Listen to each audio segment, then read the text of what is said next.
Halo, perkenalkan, saya Uni Nurani dengan NIM 2321 10105. Saya merupakan mahasiswi Universitas PGRI Pontianak dengan program studi Pendidikan Teknologi Informasi.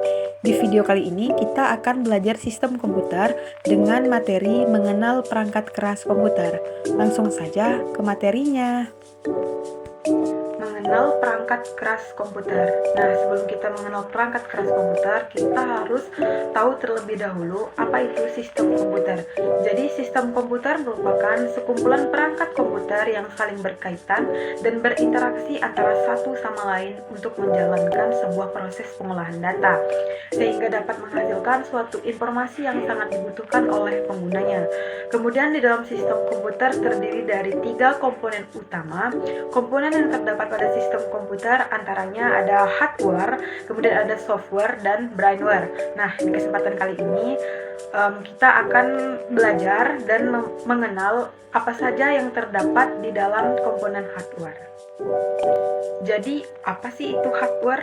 Hardware adalah perangkat keras.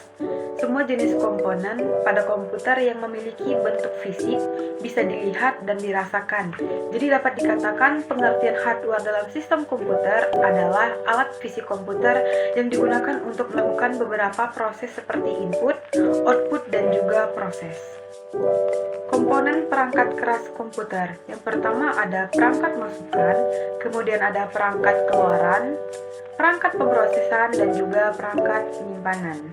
Nah, pengertian perangkat masukan atau input device adalah sebuah perangkat yang berfungsi untuk memasukkan data berupa huruf, angka, simbol, suara, atau gambar ke dalam sebuah komputer. Input device dapat difungsikan untuk menerjemahkan kode-kode perintah ke dalam bahasa mesin dan mengirimkan data tersebut ke media penyimpanan. Nah, berikut merupakan beberapa contoh perangkat input pada komputer.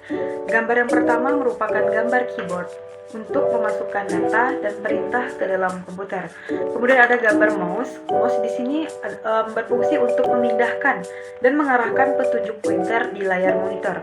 Kemudian ada joystick. Nah, joystick ini adalah perangkat masukan games dalam komputer digunakan untuk mengontrol video games. Kemudian ada scanner. Scanner ini berfungsi untuk memindai dokumen fisik atau gambar menjadi sebuah format digital.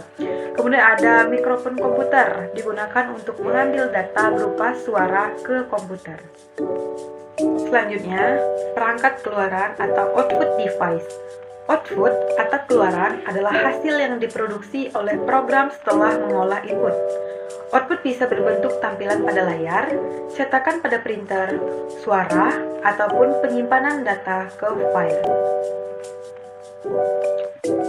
Berikut adalah beberapa contoh perangkat output pada komputer. Yang pertama ada monitor. Nah, monitor ini berfungsi untuk menampilkan gambar atau objek yang telah diolah dalam proses komputasi di sistem operasi komputer. Kemudian ada printer. Printer ini berfungsi untuk menyajikan tulisan atau gambar ke media datar seperti kertas dalam berbagai ukuran. Kemudian ada speaker. Speaker ini menghasilkan data berupa suara yang telah diolah dengan format tertentu. Selanjutnya perangkat pemrosesan atau processor device. Nah, ini adalah alat untuk memproses data-data yang telah dikirim oleh alat input dan kemudian diterjemahkan sesuai dengan perintah yang diberikan. Beberapa contoh perangkat pemrosesan pada komputer. Yang pertama ada motherboard, kemudian ada prosesor, ada RAM, dan juga CPU. Motherboard sebagai distributor daya dan penghubung segala jenis komponen komputer sehingga mereka dapat berkomunikasi satu sama lain. Kemudian ada prosesor. Prosesor ini adalah komponen utama atau otak dari komputer. Prosesor terletak tepat di tengah motherboard. Prosesor memiliki fungsi yang penting bagi seluruh operasi perangkat komputer karena semua perintah dimulai dari prosesor. Kemudian RAM atau Random Access Memory. Tempat penyimpanan data yang diperlukan prosesor komputer untuk menjalankan aplikasi dan membuka file. Kemudian ada CPU atau Central Processor Unit, menjalankan instruksi-instruksi yang diberikan oleh komputer. CPU sering juga disebut sebagai mikroprosesor atau prosesor yang merupakan otak dari komputer. Dan yang terakhir ada perangkat penyimpanan atau storage device. Media penyimpanan yang berfungsi untuk menyimpan data atau informasi yang ada di dalam komputer. Berikut adalah beberapa contoh perangkat penyimpanan pada komputer. Nah, yang pertama ada hardware, kemudian ada disket, flash disk, dan juga CD-ROM. Hard disk ini adalah suatu media penyimpanan internal atau eksternal yang kapasitasnya besar. Hard disk dipasang di dalam CPU dan di luar CPU. Kemudian disket.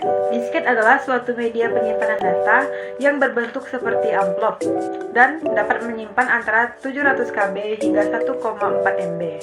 Kemudian ada flash disk. Flash disk ini adalah perangkat yang berfungsi untuk menyimpan dan memindahkan data dari komputer satu ke komputer lainnya. Dan yang terakhir ada CD-ROM. CD-ROM ini merupakan media penyimpanan berbentuk piring. CD-ROM mampu menyimpan data sampai 700 MB. CD-ROM terbagi menjadi dua, yaitu CD-ROM dan CD-ROM. Nah, dapat disimpulkan fungsi dari hardware adalah perangkat keras fisik yang dapat difungsikan untuk mengumpulkan, menginput, mengolah, menyimpan, dan mempublikasikan hasil pengolahan data sebagai informasi. Kemudian, hardware bertindak sebagai kerangka fisik yang memungkinkan perangkat lunak software dapat berjalan dan melakukan tugas-tugas tertentu.